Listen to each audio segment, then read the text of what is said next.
Benvolguts companys, en aquesta xarra vos explicarem la nostra experiència a l'ús de vídeos interactius dins d'activitats H5P a les pràctiques de laboratori que duim a terme en el Departament de Física.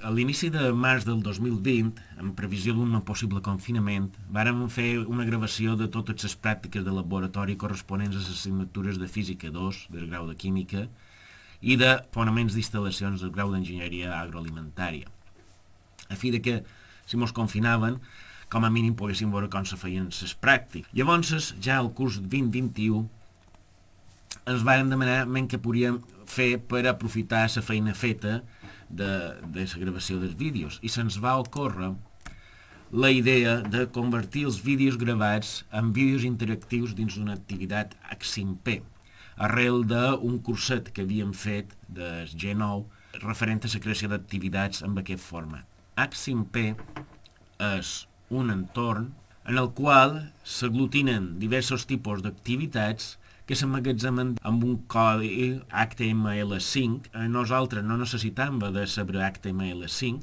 sinó que existeixen tot un ventall d'editors que permeten automàticament agafar aquestes activitats i codificar-les amb aquest format. També això permet fer uns fitxers que després poden ser transferits d'una persona a una altra i també reaprofitar la feina que ha fet a altres persones.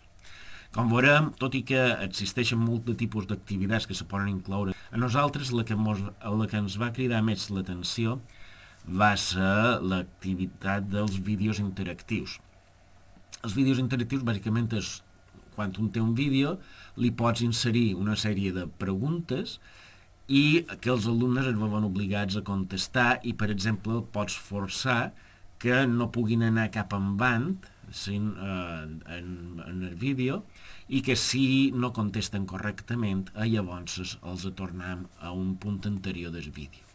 Aquí vos voldria ara mostrar un exemple d'aquests vídeos que emprem a les pràctiques. Com veus, aquí ara l'instructor està explicant una sèrie de raonaments, el so està en bof en aquests moments, per no molestar. I llavors, aquí ara ens surt una activitat que hem de contestar, i en aquest cas és una activitat de fer selecció que pertoca, però hi ha altres tipus de resposta múltiple, de vertader o fals, poden ser de completar, és a dir, el ventall és molt obert. Ara, per exemple, si contestem aquí, ens diu que hem encertat i podem continuar.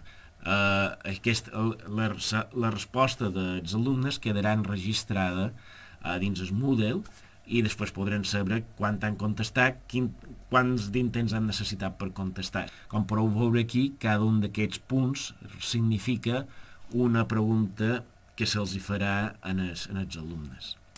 Aquí tenim un altre vídeo on s'explica el maneig d'un aparell i ara estem a punt d'arribar a una de les preguntes i hem de contestar si és vertader o fals. Si ara contestam que és cert, el qual és fals, ens sortirà que no ho hem fet bé. Si ara fos l'activitat de bon de veres, el que faria això és dur-nos de bell nou a l'inici i l'alumne hauria de tornar a veure el vídeo fins a aquest punt, a fi de que se'n doni compte de quina està serrada i pari més atenció al que s'explica. L'objectiu de convertir els vídeos ja gravats en vídeos interactius dins una activitat H5P eren, per una banda, ser capaços de familiaritzar els alumnes en la pràctica i els seus aspectes més delicats abans d'entrar en el laboratori, de manera que d'alguna manera ja l'haguessin vista abans de començar-la a fer, mostrar també com funcionen diversos tipus d'instrumental, que si no tanmateix necessitem després quan són en el laboratori explicar-los, agrupar-los a tots i explicar-los com funciona. I també, per una altra banda, que abans tenen problema dels estudiants que venen de mans aplegades, que no saben mirar res i que quan arriben és quan se comencen a mirar guió de pràctiques i van molt despistats. Llavors, també, per altra banda, la idea era alleugerir una mica la càrrega del professorat del laboratori, perquè en temps hi havia més professors per per grup de pràctiques, però avui en dia la tendència és a només que hi hagi un professor per grup de pràctiques i, evidentment, els primers dies és un desgavell perquè tots són preguntes. L'ús de les activitats H5P en el Moodle té un altre avantatge i és que el Moodle de SUIB permet tant fer com carregar com descarregar activitats H5P, és a dir, conté un editor d'activitats H5P.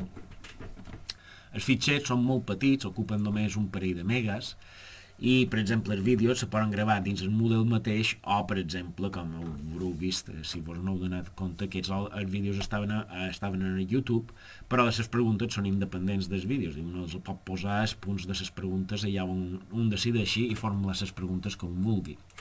És a dir, de manera que dos professors diferents a dos grups de pràctiques d'assignatures diferents amb el mateix vídeo poden fer, si ho desitgen així, preguntes diferents en els seus alumnats. També el fet que estiguin integrades aquestes activitats dins el sistema del Moodle de SUIB ens permet que el sistema de supervisió, registre i avaluació sigui molt senzill. Podem saber en tot moment qui ha vist els vídeos, quan i com. I, per exemple, això ens serveix per dir-los que si no han vist el vídeo prèviament a la pràctica, no podran entrar en el laboratori de pràctiques. I també com ara vos mostraré, és molt fàcil i simple de fer. Els resultats que hem obtingut a partir de l'ús de vídeos interactius dins una activitat H5P ha estat molt positiu. Per una banda, hem notat una millora substancial del rendiment dels alumnes en el laboratori. Els alumnes ens han contat que ells troben molt positiu la introducció d'aquests vídeos interactius i que els són de molta ajuda. També s'ha notat moltíssim una reducció dràstica de preguntes trivials per part dels alumnes que provenien de no haver parat atenció quan llegien el guió, si és que l'havien llegit abans de venir les pràctiques. I ara ens trobam que un únic professor és suficient per dur un grup nombrós de pràctiques.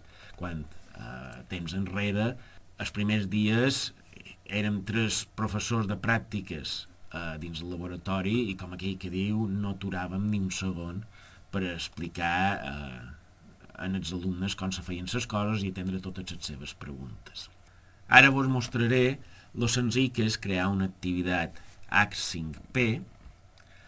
Anem a afegir una activitat o recurs. Com podeu veure aquí apareix l'activitat H5P. Aquí s'hauria de completar nom i aquestes coses. Si aquí ara carregàssim un fitxer H5P prèviament fet, ja el tindríem. Si això noteu que permet importar i exportar fitxers H5P, activitats d'aquestes. Llavors anem aquí en el banc de continguts i simplement li deim afegir. Com veus, hi ha un caramull d'activitats, que algunes d'elles estan més pensades per gent d'ESO i de batxiller, però bé, que algunes poden inclús ser útils a nivell d'universitat. Depèn del tipus de pràctiques que un hagi de fer i del que un vulgui mostrar. També hi ha el que són els vídeos interactius i bàsicament són 3 passes per crear un vídeo interactiu. Un és carregar el vídeo, se li diu o bé el carregant directament des d'un fitxer o bé li deim l'adreça web on es troba ubicat. Després aquí és afegir les interaccions. Aquí bàsicament seria dir dins el que és la línia de temps del vídeo, clicar en els punts on volem inserir preguntes, triar el tipus de preguntes i les respostes que són considerades vàlides. Un ho grava i genera un fitxer H5P que queda emmagatzemat i després això s'ofereix com una activitat en els alumnes.